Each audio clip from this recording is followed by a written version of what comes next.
I grew up in a small town, primarily Hispanic. Everyone knew everything. We had something here and there, of course, but other than that, not too much stuff happened. I'm overweight, to put it simply, and not to the standards of beauty, really. I remember reading a meme online once where it was a joke about can't catch me or kidnap me since you can't carry me. Keep eating cake. I laughed at that. It was like, so true. God, I didn't realize that would come back and bite me. I was 18 to 19, I believe, and it was nighttime. My weed plug was doing a stash and dash, and being broken and desperate, I went for it. I figured I grew up here. I know all the areas. What made this more tempting was that it was actually not far from my area at all. So I said, it. I was on a video call with my boyfriend, and I told him I was going to go for it. He stayed on the phone with me as I headed out. Mind you, it's late, and the areas I had to cross through are not well lit. I left with nothing on me, not even my taser, alarm, and pepper spray that my dad always made me have. Oh, and to make things worse, I snuck out because I didn't want my dad to know I was hunting for weed. So this was already starting out great. I set off. I had to cross railroad tracks to get through to the area, which was pitch black. Only the main road in the distance was lighting it up, along with some lights from a warehouse nearby, but other than that, it was very hard to see. I made my way toward the main road and noticed a semi parked on the side of the road. Nothing unusual. Semis park there all the time. Ever since I was little, so nothing too weird. I then heard, "Hola, hey!" I looked over and saw a man in a semi-truck. He looked generic, I'm not going to lie. Hispanic with a red long sleeve. He looked like any other man I'd seen around town, but his smile, I don't know, he was just off. I waved, being polite. He gestured for me to come over and started speaking Spanish, but I don't know Spanish. I know what you're thinking. 1, why don't you know Spanish if you grew up in a Hispanic town? And 2, why aren't you running? 1, my parents never taught me, so I just kept walking. I sheepishly responded, I don't speak Spanish, in Spanish. I learned that phrase just to say it to people. I waved him off quickly, walking away. My boyfriend asked me, who's that? And I just told him, it's some random semi-truck driver. I went on with the night. I think I'd been out for 40 minutes at this point, and I realized I wasn't going to find it. I was sad and started to head home, still on the phone with my boyfriend. I kept talking, and my phone was dying, which is actually what made my boyfriend tell me to go home. So I started walking back. I went down the road and looked down the pitch black area where the railroad was, and I stopped. I just had a bad feeling. Something told me not to go home just yet. I told my boyfriend I was going to go look at the other end of the street that was toward where the warehouse was, giving off light, passing empty trailers partially hidden by the shadows. I started walking. I made it into the light and I heard movement behind me. Then, hey. I turned around really quick and saw the same semi-truck driver with the same smile he had on. He came out from behind a trailer he had been hiding behind. He had his right hand tucked into his pocket and was positioning his body so that he was hiding whatever he had. He told me to come here and started getting closer to me. I immediately told my boyfriend to wake his dad up and come get me. I backed up quickly and was trying so hard to think. He saw me on the phone and immediately had a mad and annoyed look on his face. He stopped and actually started hiding behind the trailer more, so I booked it down the road, telling my boyfriend to come get me or have his dad come get me. I didn't want to call my dad because, even in this moment, for some reason, I was still terrified of getting caught sneaking out. I ran across to the main road to the little mini-mart across the street and hid behind an ice cream machine. I told my boyfriend I needed to call someone, and I hung up on him. I called my friend, who, thank God, was out with his girlfriend. I told him I was in danger and needed him to come get me. I told him where I was at. While I was waiting for them, I stayed behind the ice cream machine, and I saw the man's semi-truck. I saw him looking around for me, and then shake his head in disappointment before driving off. Even in that moment, I didn't feel safe, not until my friend pulled up. Everything hit me once he got out of the car. and I hugged him, crying. He and his girlfriend calmed me down and took me home. I got a bit of a lecture from my boyfriend, but I'd rather take the lecture than anything else. I was lucky. Way too lucky. The false sense of security my weighted looks gave me really shattered after that, and I'm glad for it. It terrifies me to think of how things could have turned out. Could have turned out differently if I didn't have my boyfriend on the phone with me. So, semi-truck driver, let's not meet. I never want to see that smile ever again. 2 years ago, right around Halloween, I was babysitting for these two ladies who each had a son. They wanted to go out, so I stayed at one of their houses and watched their boys. It was around 8 p.m., and the boys were sitting on the couch playing on their iPads and whatnot when somebody knocked on the door. I asked them if anyone was supposed to come over, and they both said no. I went over and checked the peephole in the door, and it's some guy in a grey hoodie, deliberately hunched over so I can't see his face. Immediately, I'm like, nope, and I don't say anything and start pacing around because I don't want to give him any inclination we're inside. A couple of minutes later, I checked outside through the little window in the curtains, and he's gone. I didn't want to spook the kids anymore, and there weren't any more knocks, so I just kind of let it go, thinking of it as a prank. Fast forward a few hours later, and their mums get back. They ask me how everything was, and I say the kids were great, but somebody had come to the door. They asked me what time, and I said around 8. One of the mothers starts freaking out and goes through her phone. The other one tells me that right around that time, somebody had been making strange phone calls to them on a blocked number. They had disguised their voice and were saying things like, "I can see you through your window." They didn't think it was serious because it didn't make sense in the context of where they were, but in retrospect, we're almost positive it was me he was looking at through the window. They escorted me to my car, and I touched base later. Apparently nothing strange ever happened after that, but I'm just really glad I didn't open that door because I have a feeling in my gut it would have been really bad. So this happened less than 30 minutes ago, and I immediately thought of this subreddit and wanted to see what you all thought. I'm a single female living alone on the 3rd floor of a row home in Philadelphia. The house has been modified into 3 separate apartment units, and I am on the top floor. I rent through a property management group, and a few days ago, they let me know that they'd be sending someone out to re-pitch my window AC unit, as it's been leaking and water was getting in through the window downstairs. It's an old building. More their problem than mine. Cool, no problem. They send out a guy whom I assume they have contracted but is not necessarily a part of the property management group. He comes in, makes some light small talk with me about my 2 cats, and gets to work. Nothing out of the ordinary. He finishes in about 15 minutes, lets me know he's done, and leaves my unit. About 2 minutes later, I hear him knock on my door again. I usher him to come in, and he proceeds to ask me if I have an extra key for the main door downstairs. I tell him that my neighbours, who I'm close friends with, have my only extra copy and that I only have one in my possession. He then proceeds to ask about nearby Home Depots and the like, questioning as to the closest place he can get a key copied. I ask him straight up if he's implying that I give him my key so that he can go make a copy, and he says yes, that the property management group asked him to ask me about it while he was there, because they lost theirs. I politely told him that was not going to happen and suggested that he take it up with them if that's the case. I then called my property management company to confirm this information with them or to report the incident just in case. They never answer the phones, so I ended up leaving a voicemail and planned to follow up with an email as well. Small detail to add.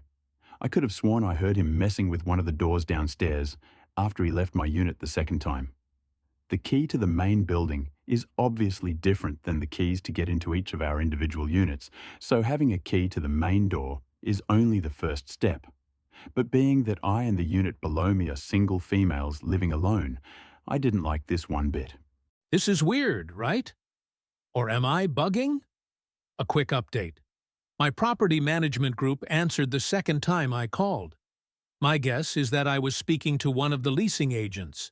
She was pretty useless and sounded unbothered when I told her the story. She basically said she would follow up with the contractor, but that she didn't really know anything about the service order, because this was not a property she personally managed. I planned to give the other tenants a heads up. In his defense, he did not give me any weird vibes prior to, and even in his request. He sounded innocuous enough. However, and I don't know which door he was messing with, the downstairs or the main, but he was messing with one.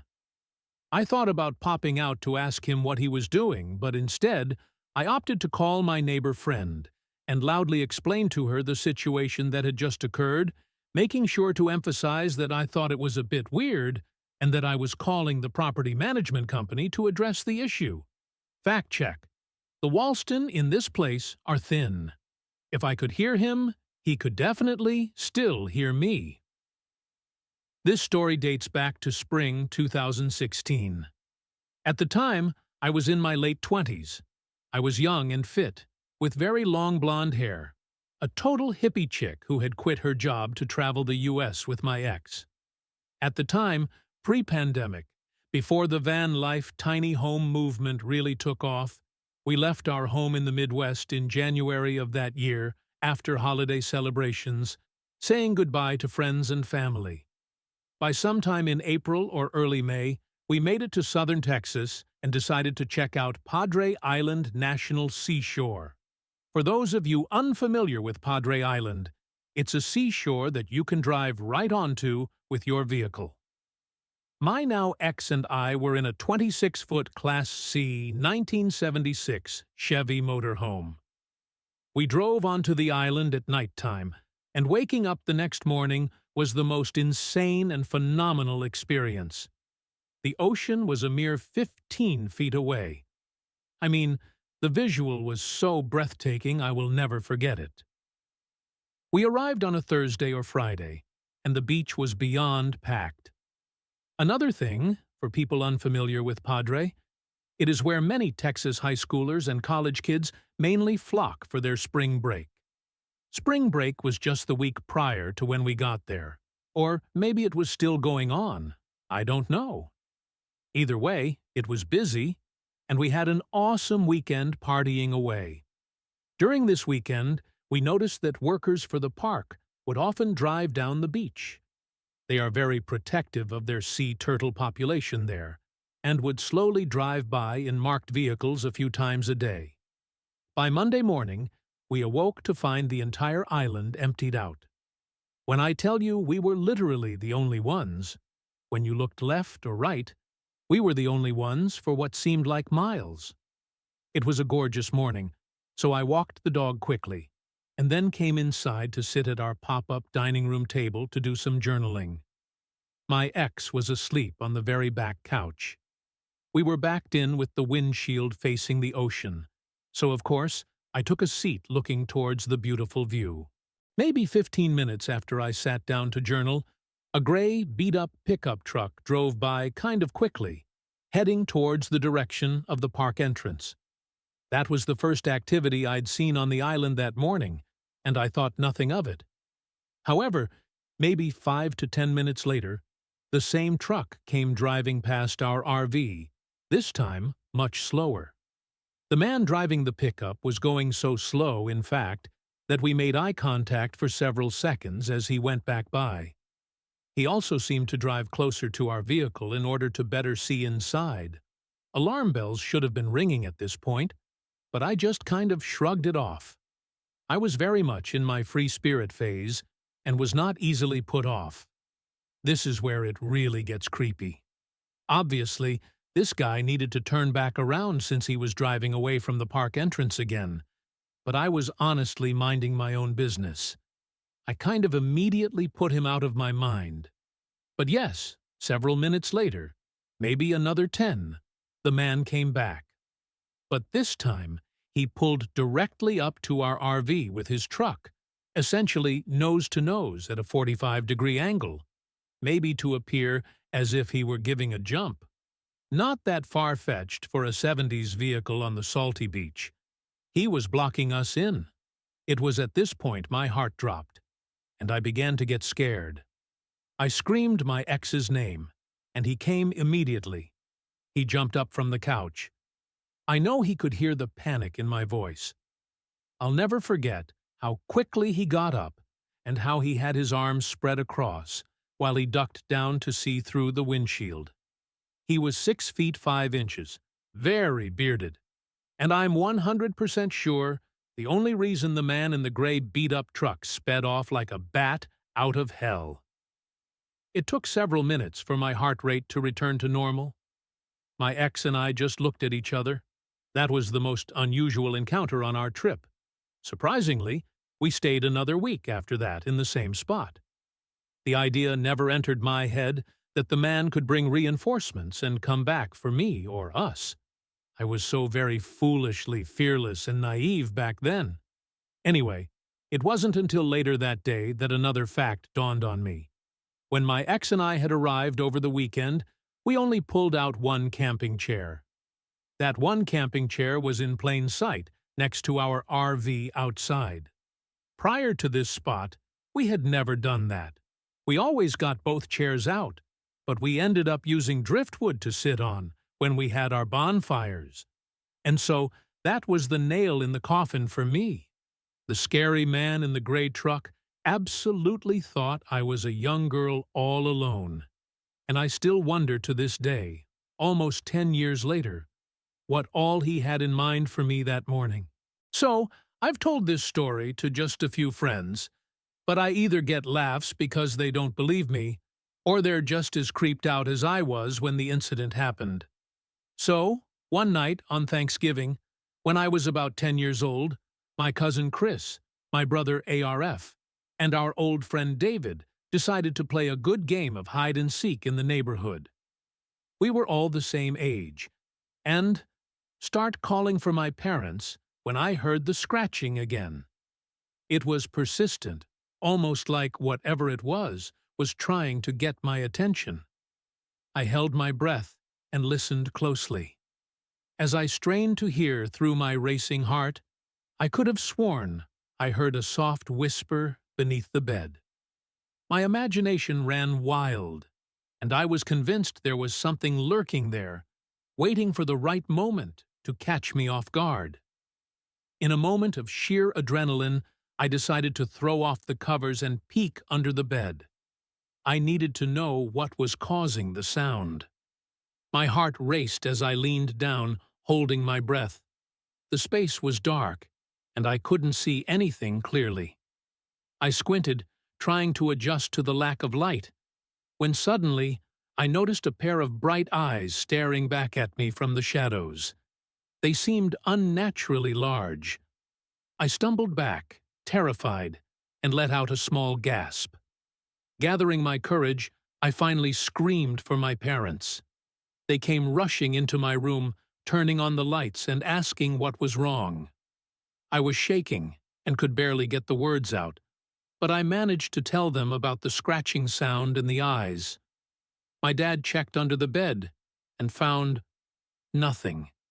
He reassured me that it was probably just my imagination running wild, and it was likely a harmless animal outside.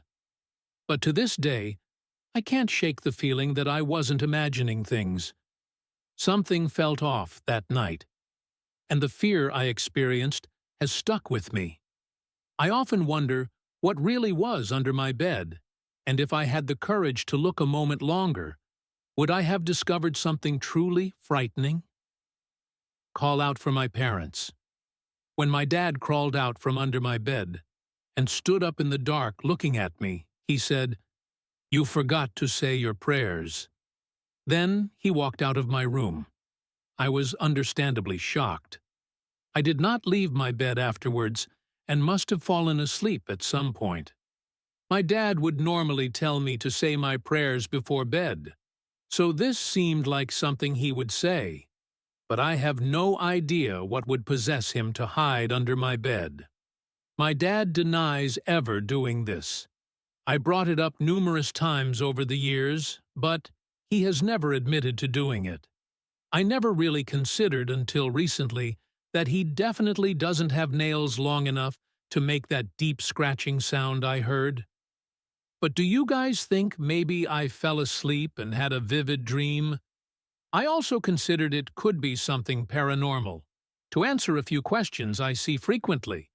No, I can't remember if I asked my parents about the incident the next morning, but since then, I have asked repeatedly over the last 20-ish years, and my dad has never owned up to it.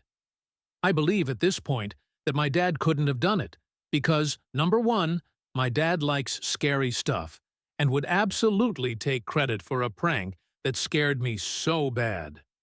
Number two, my parents had been gone from my room for probably about 10 minutes before I heard the scratching. It's possible my dad could have stayed behind, but he couldn't easily fit under my bed without me noticing. And number three, he's not really a drinker, so I doubt he was passed out on the floor. I'd like to believe it was sleep paralysis like many of you theorized. However, that would be my one and only time experiencing sleep paralysis. There's definitely a chance it could have been something more sinister, and it's something I hope to never encounter again. This happened a few hours ago, and I'm not scared anymore, just angry my pizza got stolen. In my town, there's a story that a guy has moved into the deep woods close to our town. I never believed it, as I go for night drives occasionally, and I've never seen him or anything resembling a man that lives in the woods. Anyway, tonight I decided to go for a drive and drove past a pizza place. Being hungry, I decided to get a pizza before I went home.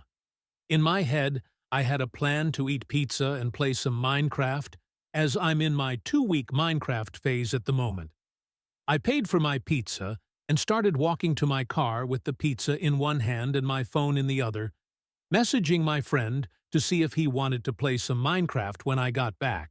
I looked up from my phone to cross the road to the car park, and I saw something under my car. It looked like a shadow or something dark. I put my phone in my pocket and pulled out my keys. I unlocked the car to scare off anything close to the car. I was thinking it might have been a cat or a dog just hanging around my car, but when I unlocked the car, nothing happened. No cat running away and nobody running away. The shadow looked like it was cast from the driver's side, so I was going to have to look at whatever it was, whether I wanted to or not. I got in, put my keys away, and pulled out my phone again. I turned its flashlight on to see better in the dark. As I turned toward the driver's side of my car, I saw him, a dirty naked guy with big eyes staring right at me.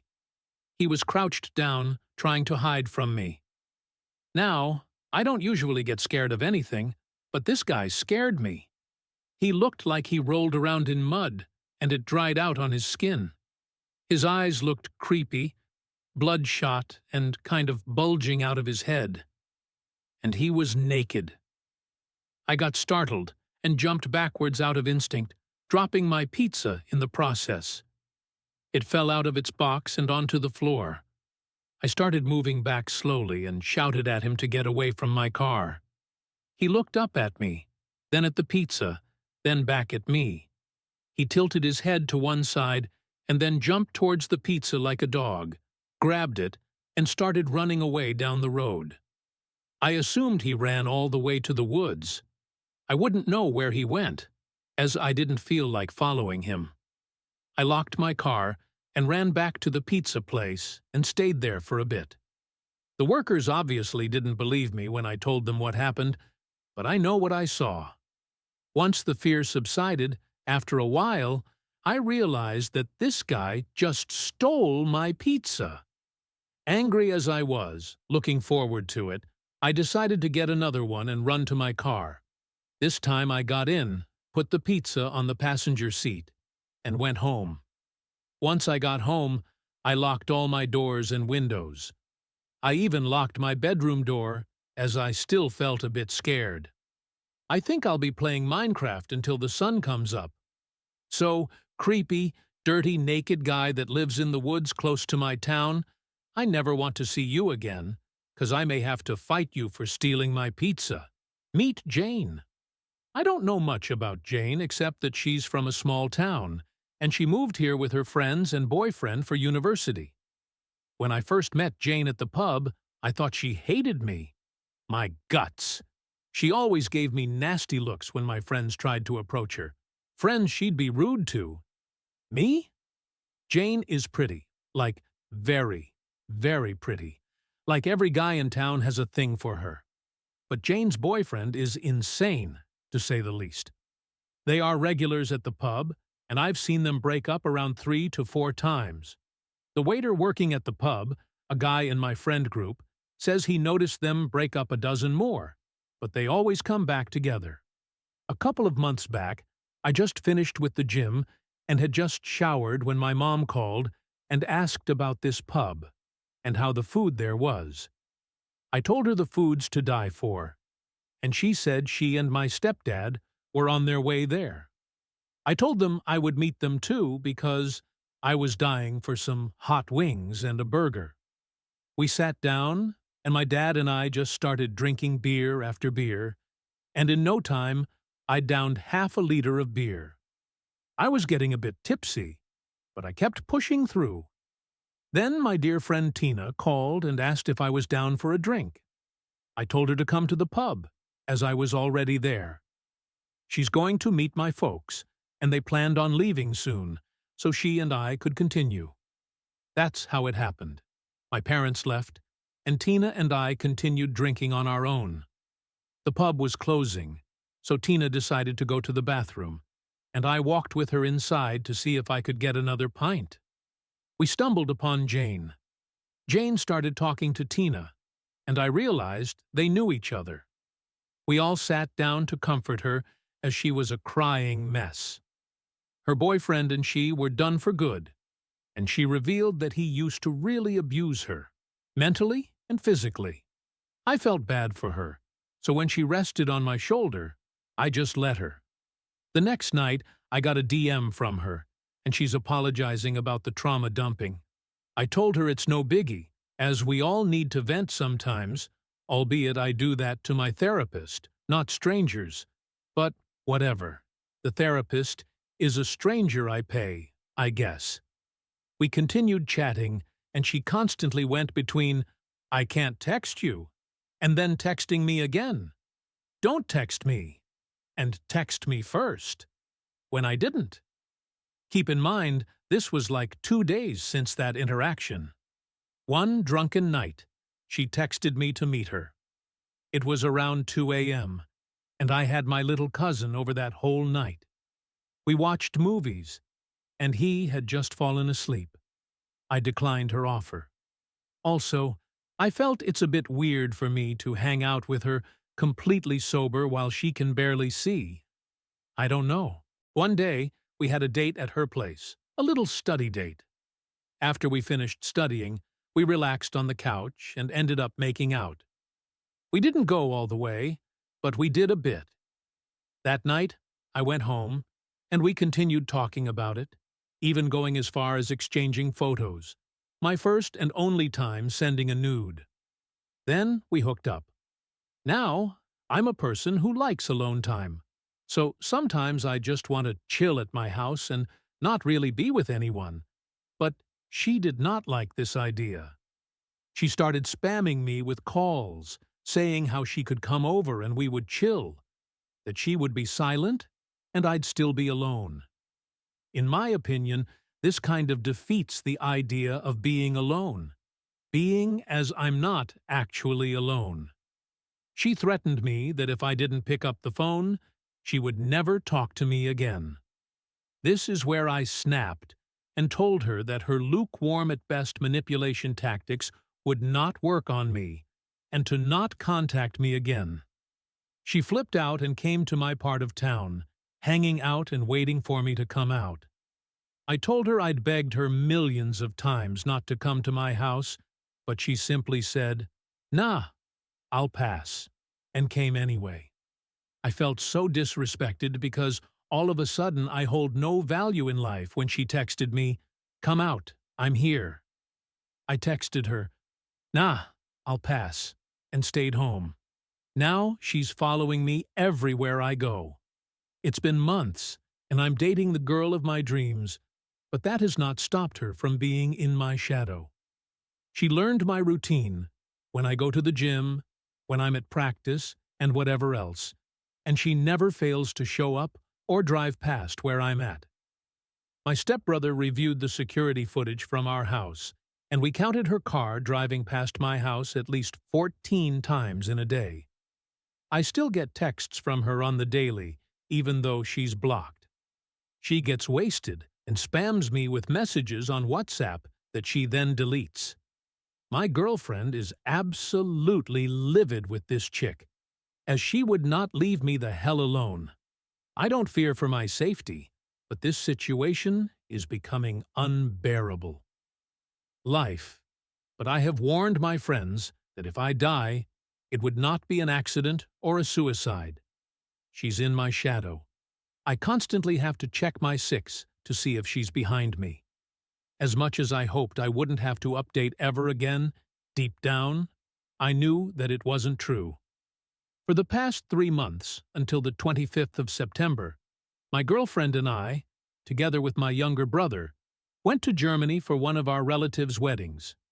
Here, my girlfriend met my dad and my older brother, who lives in the States. Overall, in these 3 months, I had no worries about Jane, as well as no contact with her. Well, the 25th rolls around, and the 3 of us land back in South Africa. My stepdad picked us up, and we went back to my house for lunch. Then I drove my girlfriend back to her house. I was rather exhausted from the flight, so she and I took a nap at her place.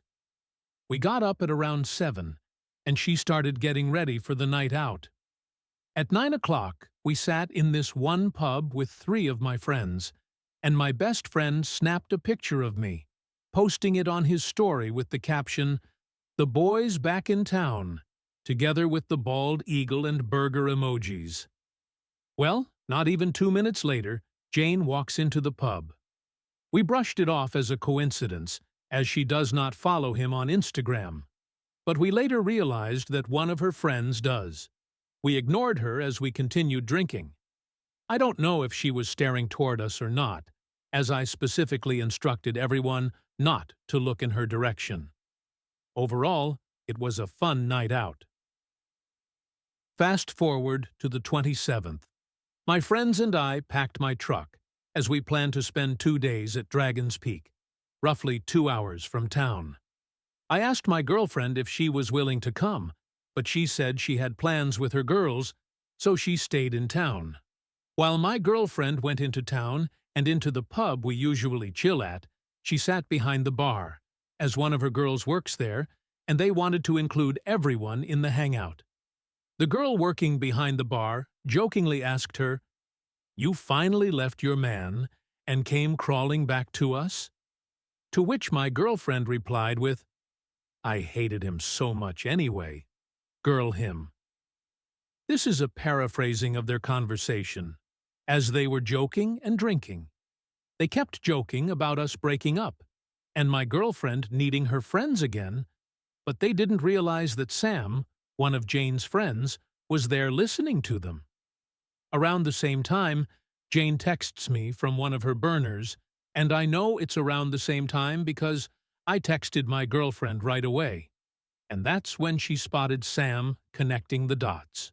Jane asked me to meet up, at least for 15 minutes, now that I don't have a girlfriend anymore. I asked her what she was talking about, and Jane sent me a text saying, "Aubrey is embarrassing you at the pub right now, telling everyone how much she hates you, how you're the worst person to have ever been born, and how you should go to hell." I thanked Jane for the heads up and told her that I would no longer be replying to her texts. She starts maniacally texting me even more, begging me to meet for at least 15 minutes, and that she will get over me, that she will stop thinking about me. But she needs to see me in person in order for her to fully move on. I told her I wasn't in town, and she texted me something that made me want to get on a plane and move back to the States. She texted, "Where the are you? I watched you having rugby practice this morning." This is where I just put my phone down and did not respond. She went back to her usual texting, sending me a ton of messages and deleting them before I could see them. She even started calling me. I blocked her, and to no one's shock, an unknown number starts calling me. I block her again, and I started getting phone calls from numbers with no caller ID. I knew it was her, and that was a way to bypass being blocked. I turned off my phone and texted Aubrey what happened from my friend's phone, telling her to contact me there if something happened. On the 29th, I went back into town and changed my phone number. Now, on the 1st of October 2024, I still haven't had any contact with Jane.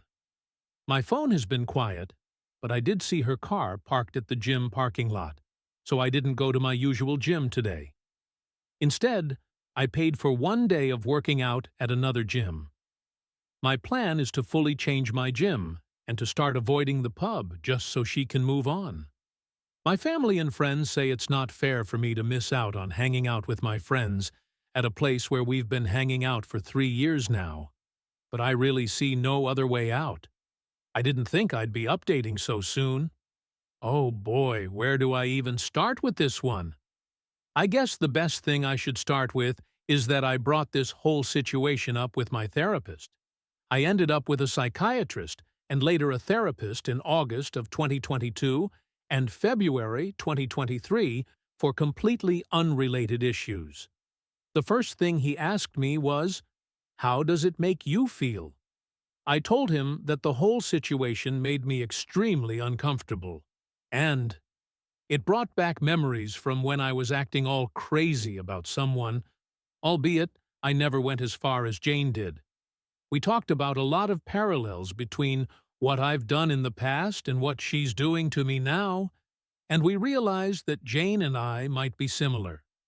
Of course, my therapist did not try to diagnose her on anything, but it's worth mentioning I'm diagnosed with borderline personality disorder after my parents' sudden divorce when I was 12, and a very messed up relationship I was dragged and forced into with my teacher when I was 13. It has been sorted out, and I'm not trying to bore you with backstory stuff, but I thought that it was worth mentioning. Plus, I was told journaling is good, so I guess this is my version of it for starters, and this isn't even the juicy part of the story. 2 days ago, after my younger brother, who's 17, and I finished our gym session, we went to the pub as it was still in the middle of the day, and we didn't think anything of it. We ordered our drinks and food, and we started talking. At first, it was the basic older-younger brother banter. Then we started gossiping about our half-families, and finally, our talk went to Jane. My brother revealed to me that she'd been sending him follow requests on Instagram for the past week or so, but he had been ignoring her altogether. We continued talking about her until, you guessed it, she just appeared at the pub with one of her friends. She sat at a table rather close to ours, so my brother and I decided to switch to our mom's native language, the beautiful and poetic Spanish. He and I continued rambling about her. I didn't even bat an eye at her, but every time I looked to my right, I could see her staring at us through the reflection of the nearby window. At one point, a guy from my class approached me, and we started talking. My brother excused himself to the bathroom. The bathroom, at this part, is one main area with the sinks and 2 separate places for men and women to do their business. I didn't notice her, but she followed my brother to the bathroom. He went into the men's washroom, and when he came back, she was just standing near the sink, staring at him with her crazy eyes, as he put it. He washed his hands, and she tried to make small talk with him. My brother, Lord bless his heart, being the literal copy of our mom as a sassy Cuban woman, just eyed Jane from head to toe and said to her, "You're not getting that American passport through me, darling," and left her standing there.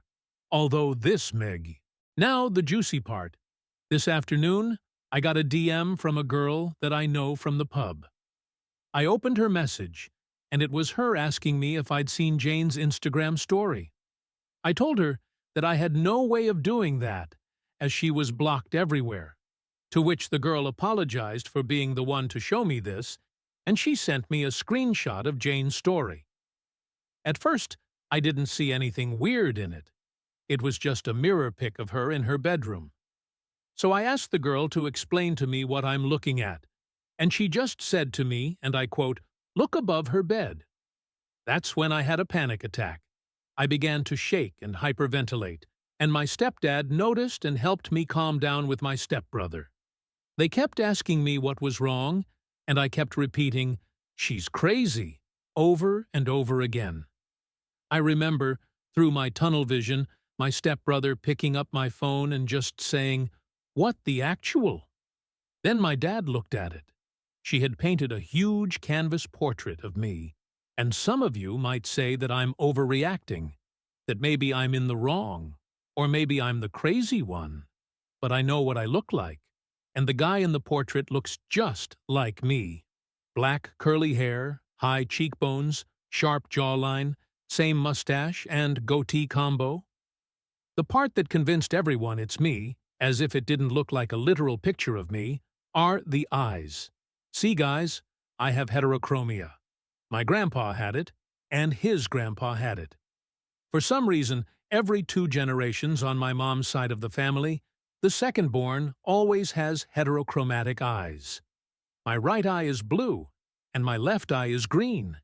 And as you can make it up by yourself, that's exactly the eye color combo that the guy in the portrait had. This is where I felt the most conflicted. What now? What do I do now? My doubts about her initial story regarding her abusive ex are very, very high. I'm thinking about contacting him, getting his side of the story. I need to know what's going on, because as clear as it seems, this is still so confusing to me. It makes me panic every time I think about it. This started off, I look physically female. This happened about a month ago while I was working in London. I'd gone out on a date with a guy and decided to wear these heels I had to test and see how good they would be for walking around the city. To no one's surprise, they were not comfortable at all, so by the time I got back to the station closest to where I was staying, my feet hurt like hell. So I was walking around kind of slowly, since there were blisters for days. As I'm leaving the station, I'm on the phone with my mom when this guy walks up to me and asks if I'd been drinking. I hadn't been, but I suppose it looked like I could have been, since my steps were a bit unsteady due to the uncomfortable shoes. So, a generic-looking frat bro, wannabe, asks me if I'm okay. I tell him I'm sober and that my shoes are just uncomfortable. Now I think that's that, and head toward the stairs that go down into my neighborhood. But as I'm walking, Captain decides to try to talk to me once more. I tell him I'm on the phone and to go away, that I don't need help. Does he listen? Of course not. Now, something to know about me. I'm pushing 6 feet tall, and with the heels on, I was definitely over 6 feet. So I am by no means a small person. When I reach the base of the stairs, the idiot has, of course, walked down ahead of me. What does he do when I reach the base of the stairs? He shows me a video of a woman doing something inappropriate to a man, and he tries to hint that I should do that for him. But here is where this absolute dumbass made a mistake. I've dealt with far worse than some jackass on the street and do have extensive combat experience. So my immediate response to this was to ask him if he had a death wish while giving him my best death stare, and I have a very good one. I then told him off now and pointed toward the stairs to tell him to go back to the station. The guy was absolutely dumbfounded, but did indeed ride off back to the train station. So at least he had the good sense to leave me alone after that. Keep in mind, this all happened while I was on the phone with my mom. It's absolutely astounding to me, the audacity of absolute like this. But needless to say, the jackass will probably think twice about harassing random women near the train station now. It doesn't happen often, but I do take joy when I get to show these creeps a lesson. not to think so casually about harassing women. Stay safe, ladies, and remember, don't be polite to these creeps. Be loud, make a scene, act like an absolute crazy person. These assholes are looking for people who will be meek and quiet. Be bold, and know you have just as much right to space as everyone else. Thanks for coming to my TED Talk. As the Halloween season approaches, be the eldritch horrors and spooky specters you were meant to be. Now, I feel absolutely sick. My fiancé and I have been house hunting for about a month now in Massachusetts. We've been living here for almost 10 years now, but aside from going to work, we spend most of our time inside playing video games. No cable, we use streaming for TV. Not a lot of local friends, just us and our cats. We've been using realtors and Zillow to look anywhere within a 20-minute commute of work. One of the houses that we saw seemed promising. Decent square footage, not very old, okay-sized yard, and quite a bit below market average compared to most of the houses in the area. It was fairly dated on the interior and right on a busy main road, which is what we attributed the low price to. But it was cute and had a lot of potential. We scheduled our viewing yesterday with our agent for after work today, as well as for a couple more houses, and we were excited to check them out. Fast forward to the tour. It's 6 p.m., dark outside, and we're in this house. It's pretty big and definitely cute, but it had an off smell to it that I attributed to cats, and we jokingly mentioned that it had the vibe of a haunted house. Well, then gets real. We go to the basement, and the first thing I notice is a lot of residue adhesive all over the walls and ceiling with something stuck to it.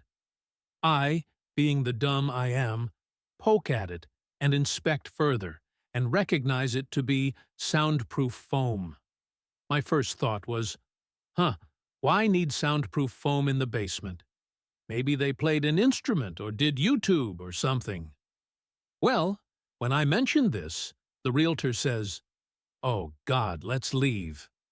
I know why this house is still on the market." He ushers us upstairs and outside and starts apologizing profusely. It turns out it was a serial killer's house, and that room was his torture room. He held women in that basement and tied them up with jumper cables and tortured and killed them. Needless to say, we were both mortified. We Ned right the out and on to the next house, but I've not been able to shake it from my mind. I touched the foam in the torture room. When we got home, I took a lava-hot shower, burned some sage, and cried. It's now 3 a.m., and I have been too traumatized to sleep. I just needed to get this out in writing because I cannot deal with it in any way. Okay, so my friends and I decided to go camping and have some drinks. We were pretty far off in the woods, and there were no houses or other campsites near us.